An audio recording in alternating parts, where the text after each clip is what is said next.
Mesdames, Messieurs, bonsoir. Merci de choisir Women First TV pour vous informer tout de suite le flash de l'information.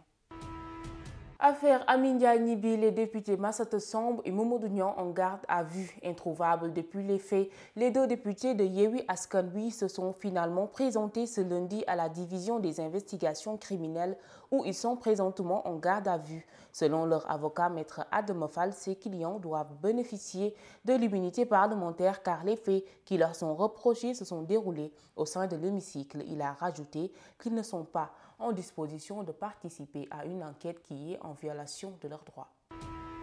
Affaire Pape Alé Niang, la CAP passe à la vitesse supérieure. Le patron de Dakar Matin, qui a passé 3 jours en observation dans une clinique, a été reconduit en cellule hier. À ce titre, la coordination des associations de la presse a mis en œuvre le boycott annoncé contre le gouvernement qui sera effectif du jeudi 15 au vendredi 16 décembre. Un acte qui entre en parfaite ligne avec le plan d'action annoncé durant les grèves effectuées pour la libération du journaliste d'investigation des activités qui, juste là, n'ont pas donné les résultats escomptés.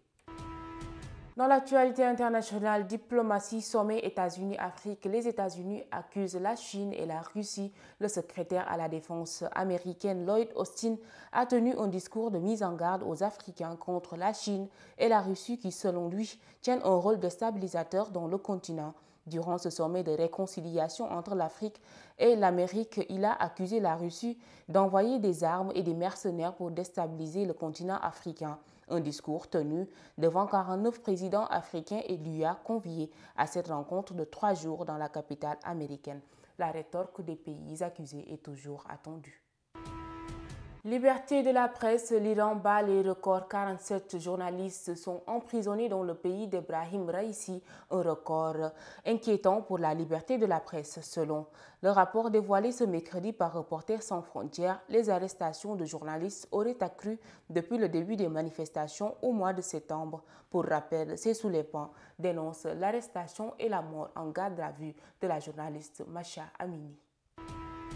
Dans l'actualité sportive, basketball féminin, championnat du club, l'AS Ville de Dakar en quart de finale. L'équipe représentante du Sénégal à ce tournoi des clubs africains s'est imposée durant cette 3e sortie face à la formation rwandaise hier à Maputo sur un score de 57-37 en faveur des Lions. L'équipe championne en titre du Sénégal fera face au 2e du groupe B demain à l'université Eduardo Mondlane de Maputo pour espérer se qualifier en demi-finale et remporter cette coupe.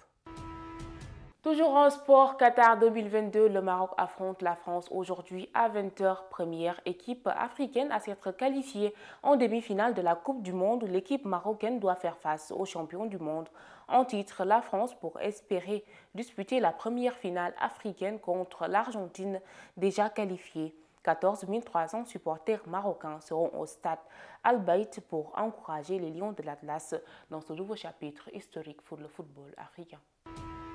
C'est l'actualité sportive qui met un terme à ce rendez-vous de l'information. Merci de l'avoir suivi. Nos programmes continuent sur womenfirstTV.com, disponibles sur application mobile. Quant à moi, je vous donne rendez-vous la semaine prochaine pour un autre flash. Merci et bonne soirée.